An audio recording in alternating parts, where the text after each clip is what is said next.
Good evening. I gave y'all time to get settled in. And then it also gave me time to do the first part of my skincare regimen. Can y'all hear me? Okay.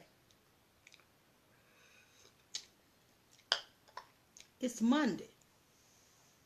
How y'all feeling? You know,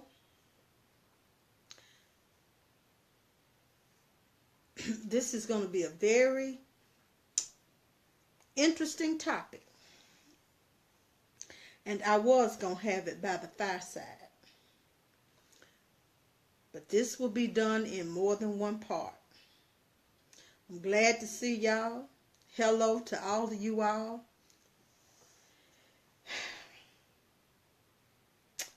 I don't even know where to start.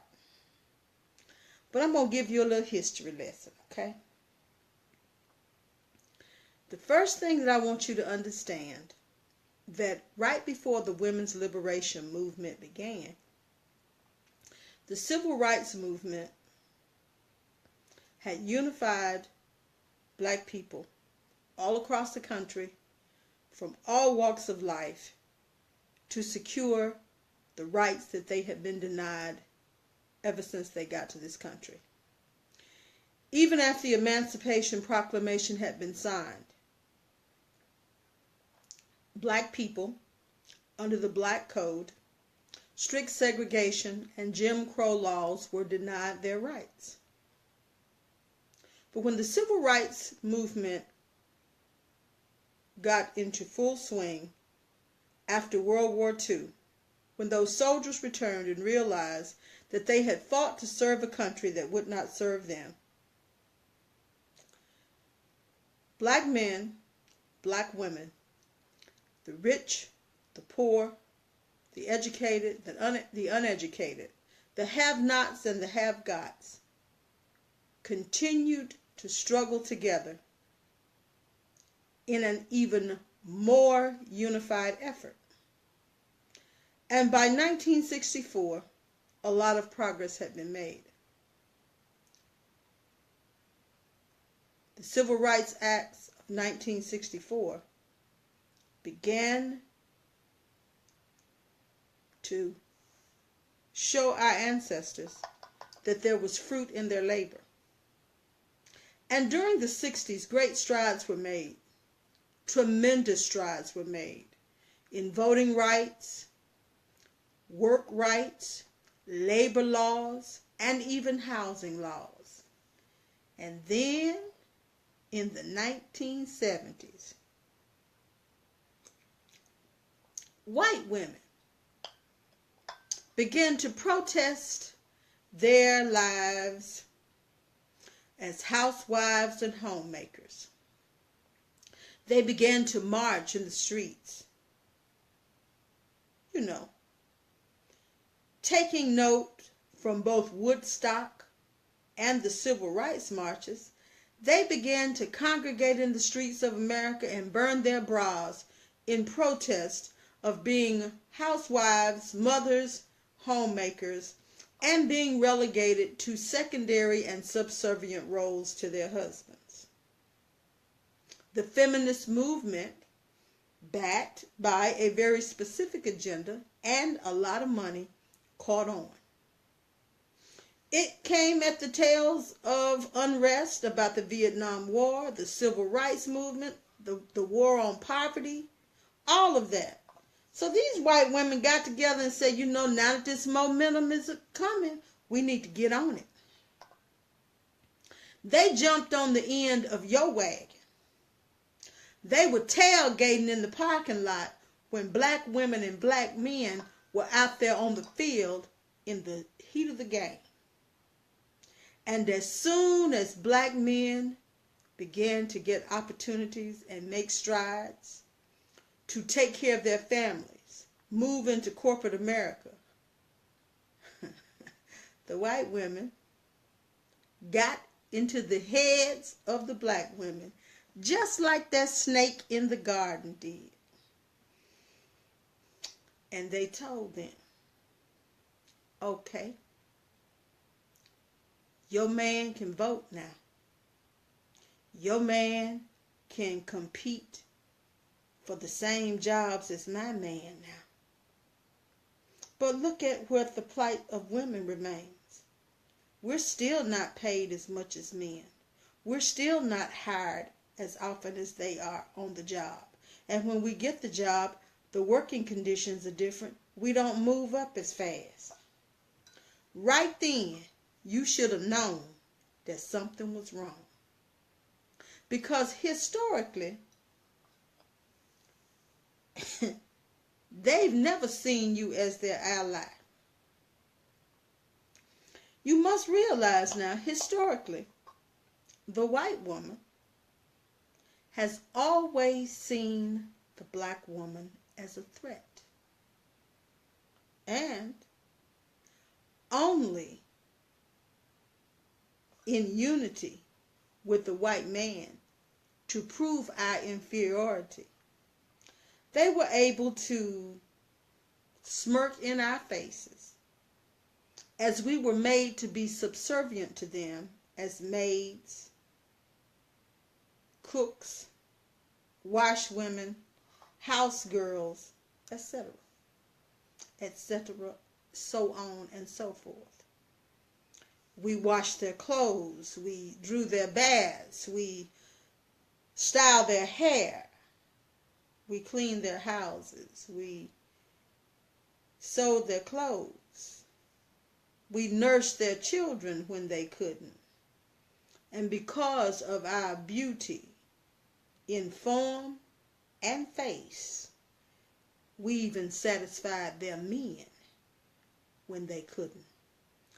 Although it was more often brutal and against our will, the lust of their men for the curvature of our bodies, the fullness of our lips, the fullness of our hips, our waistlines, our rounded buttocks. You have to realize now, it's got to be a hell of a feeling to have someone who is supposed to be inferior to you be looked upon as such a wonderfully made creature that at his weakest point, that a slave woman, a black woman, could master the master. You have to realize now that even in slavery, black women ran the plantations. And throughout history, black women made great strides with their families and even for the history books. Black women kept their families together despite working in the big houses, despite working in the fields. Some kind of way we were able to keep our sanity even when our husbands were tied up and forced to watch us be raped by the slave masters. We were able to keep our sanity and keep our families together, even when some of us were forced to breed with our own sons in order to produce more slaves. Even then, the dignity and the beauty of a black woman could not be destroyed.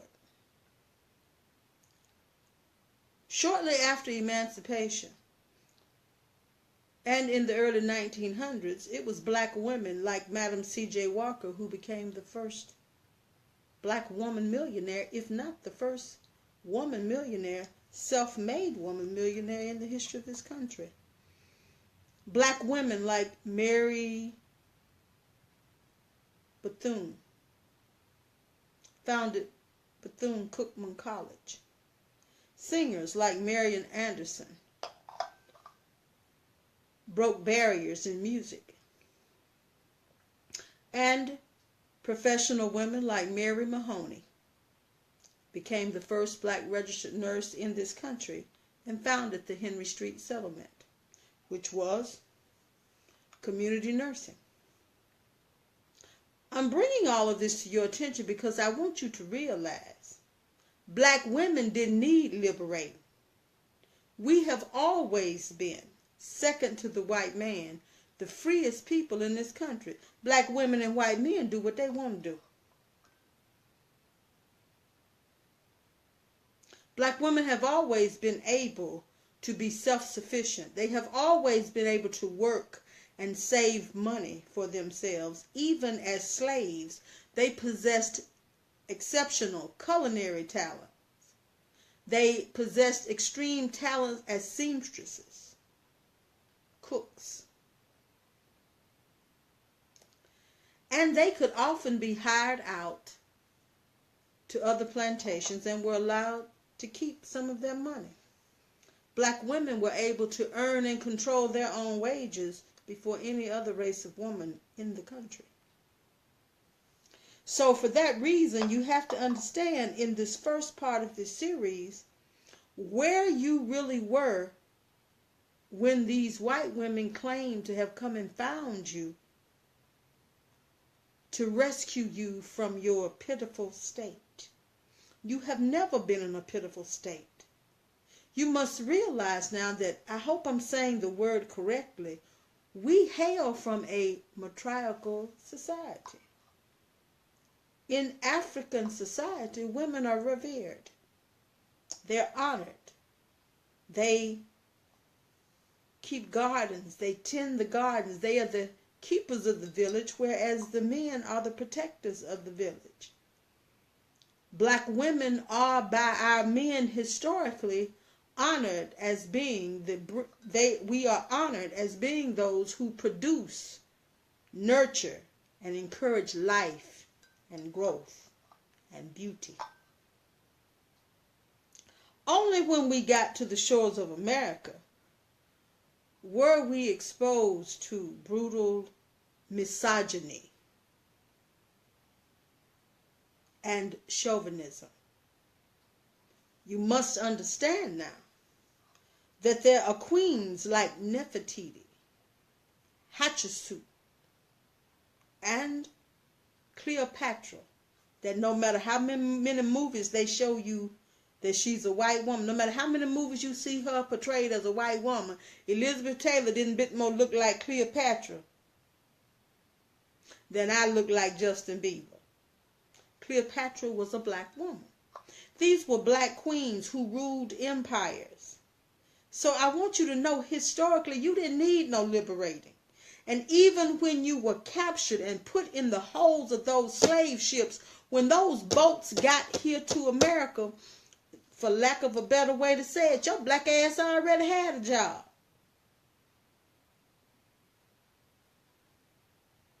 You worked in the field side by side. On the plantation, in the sugar cane, the tobacco and cotton fields, you were equal to your man. They worked the hell out of you just like they did him. And the wages were exactly the same. They wasn't paying him a damn thing, and they wasn't paying you either.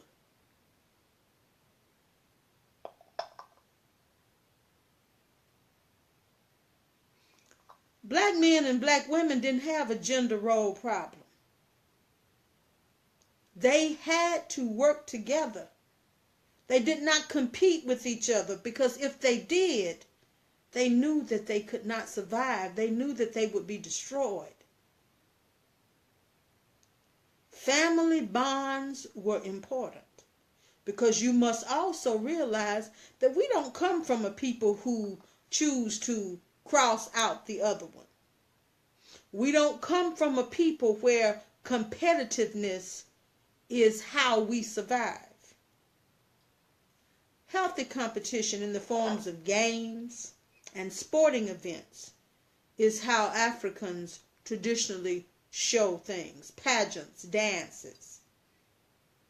But Africans survive because of collective economies within their tribes and clans. Therefore, we know that unity was key to our survival. So at no point when black women was thinking with good sense At no point when black women realized or knew that liberating themselves from the black man would cause both of them to die and their children to be killed. At no point did black women seek to ever be liberated from the black man until somebody got up in their ear. Let's go back to the Garden of Eden. You got to realize now, for those of you who are biblical scholars and who are believers, Eve was all right there in the garden. She wasn't causing no problem, wasn't raising no hell, wasn't asking no question. She wasn't trying to assert her femininity or any of her powers over Adam until that snake made her feel like she was missing out on something. He said, hey, come here. Psst, come here. You know, God gave Adam control over everything in this garden. He got some kind of special relationship with God that you ain't got. But if you go over there and eat off that tree, you'll be smart as God. Your eyes will be open too. See, what he told her was that it's something that he got that you ain't got. Adam telling you that, because see, but if you go eat that tree, you're going to be equal to Adam and wise as God. And as the young folks said, that's what she mucked up at.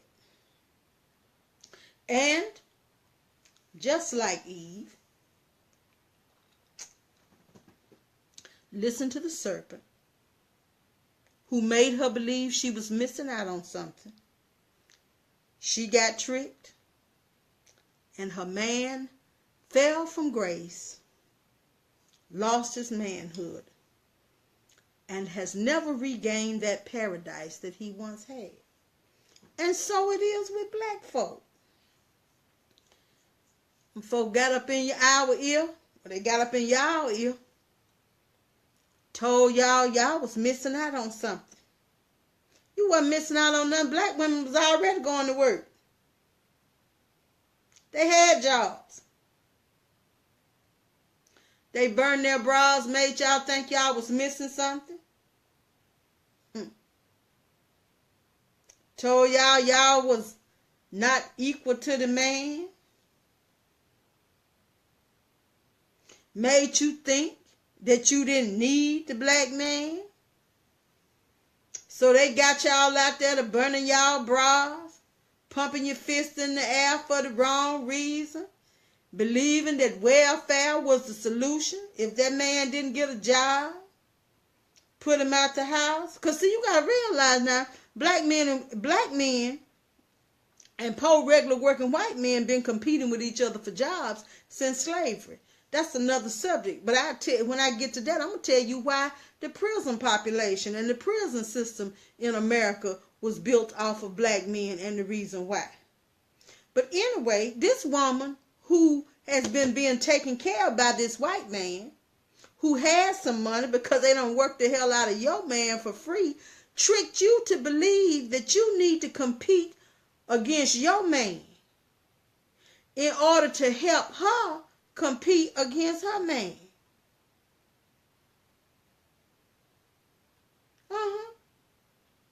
But she wasn't going to never leave her man. She wasn't going to accept no welfare and put her man out the house. But a lot of our dumb asses did.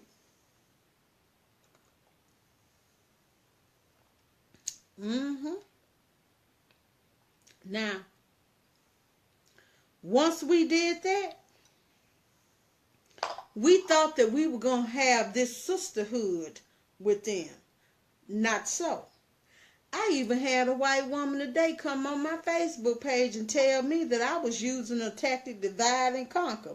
I said, now, if this heifer ain't trying to gaslight me, 61 don't go through Mississippi. And if any of y'all know anything about Mississippi and Highway 61, 61 will bring you straight down through Mississippi. I had to explain to her, number one, historically, black women and white women ain't never been playing on the same damn team to start with. You can't divide and conquer black and white women because black and white women ain't never been on the same team. Now, because white women have always been put up on a pedestal as the epitome of womanhood, black women have been made to believe that they are no more than pack mules and breeders, and that unless we washing something, cooking something, and cleaning something, we ain't no good. And I'm speaking just like I'm speaking on purpose. You see, when those women got you to burning your bras and competing, see, black men already had to compete with white men for jobs. White women was at home cooking, taking care of their family, going to the PTA meeting, having bake sales, and helping their children at the lemonade stand, going to the Girl Scout and the Boy Scout meeting. And they felt unfulfilled because you got to realize now that this misogynistic, chauvinistic way that their husbands were dealing with them, these women was getting an allowance. They felt suppressed and oppressed, and they wanted more freedom and control. Truth be told, they was telling you that you needed to get with them so that they could get like you. But that ain't how they said it to you. They wanted to be like you, except they wanted the best of both worlds. They wasn't finna come out here and work as hard as you do. They wasn't finna take the jobs that you take. And even now, baby, when you see one of them working on a job, you best believe they got to be there. Because if it's any way that they can be June Cleaver coming to the door with their pearls around their neck in the evening with the pot roast in the oven, that's how it's going to be. That's what they going to do. They're going to be scrapbooking and, making crafts and things while you out here working trying to earn a paycheck. See, because what happened, the civil rights movement got hijacked by the women's liberation movement. And when black women got tricked, and they became, not only did they get tricked, they were the trick. And then once they got tricked, the roles changed again because black women started getting pimped. And any good pimp got a whole lot of women in his stable. Pimps make sure that you choose them. They don't choose you. And when that pimp allows you to come into his stable, you got to pay a choosing fee. It costs you something. So when you all started getting pimped, and I say you all, when some of you, and not all black women, but when y'all black women started getting pimped and chose to form that pseudo alliance with them white women, you had to pay your choosing fee, baby. And that choosing fee was your dignity, your respect, and the honor and esteem that you held in your own community with your own husbands, family, children, and among your people. You sold your birthright, baby. You sold your birthright for a bowl of porridge. And after you was a good trick, then you became the hoe. Ooh, that don't sound right. Well, you did. You got pimped. Because everything you thought you were going to get, you didn't. There used to be a common struggle among black men and black women. And wise black men have always respected and honored the woman who stood by his side,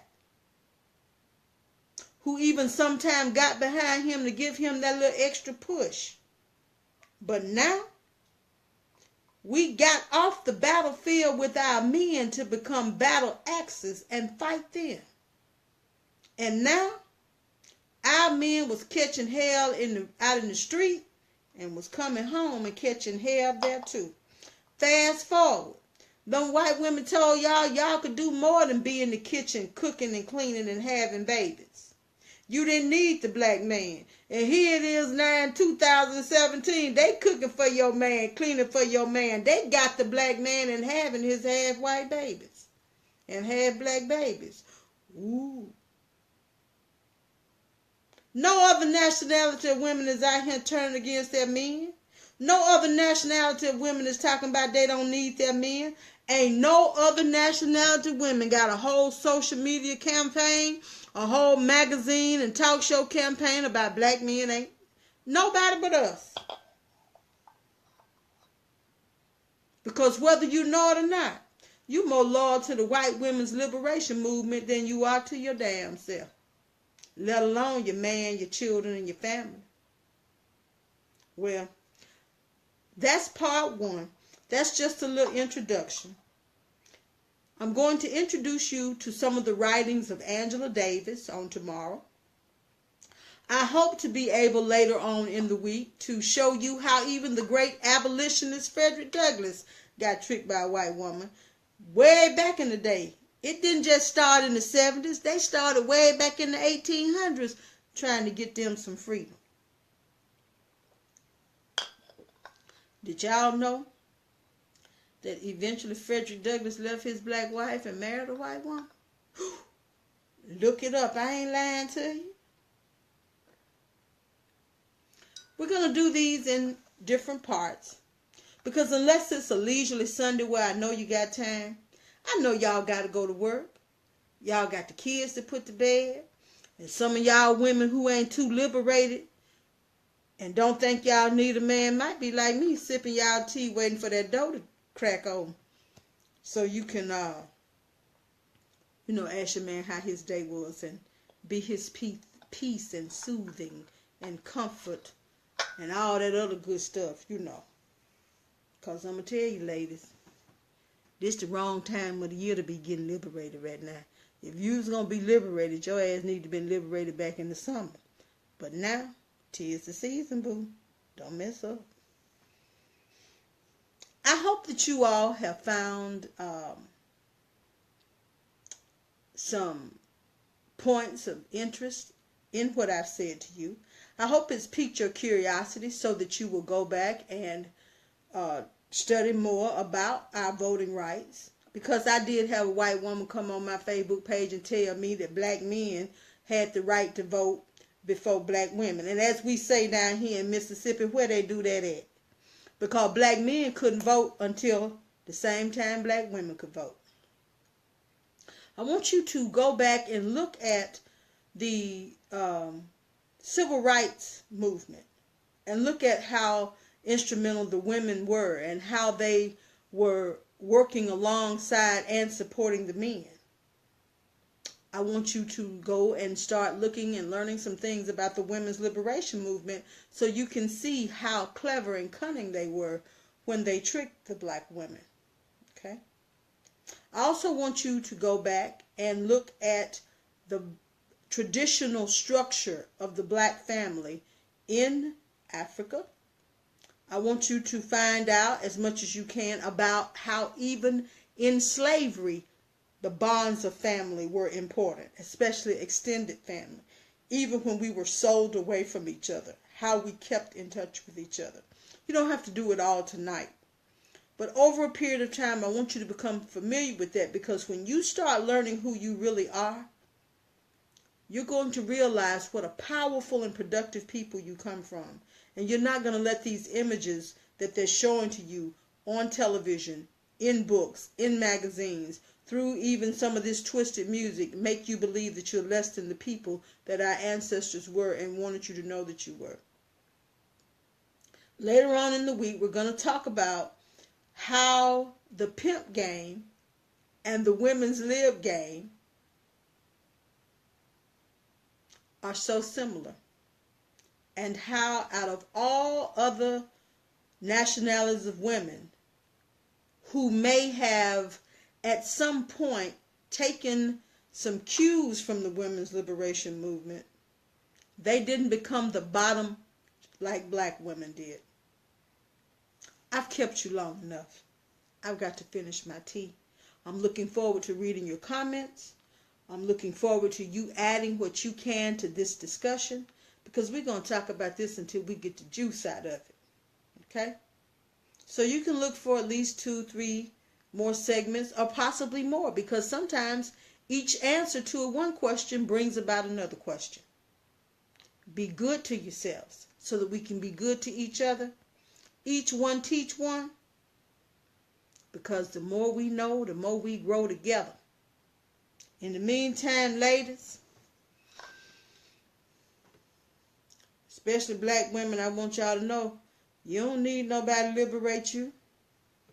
Honey, I was so glad when I met somebody that wanted to unliberate me so that I didn't have to worry about washing my car, kicking my own tires, cutting my own grass. Woo, thank you. But that's another subject too. Y'all have a good night. Later.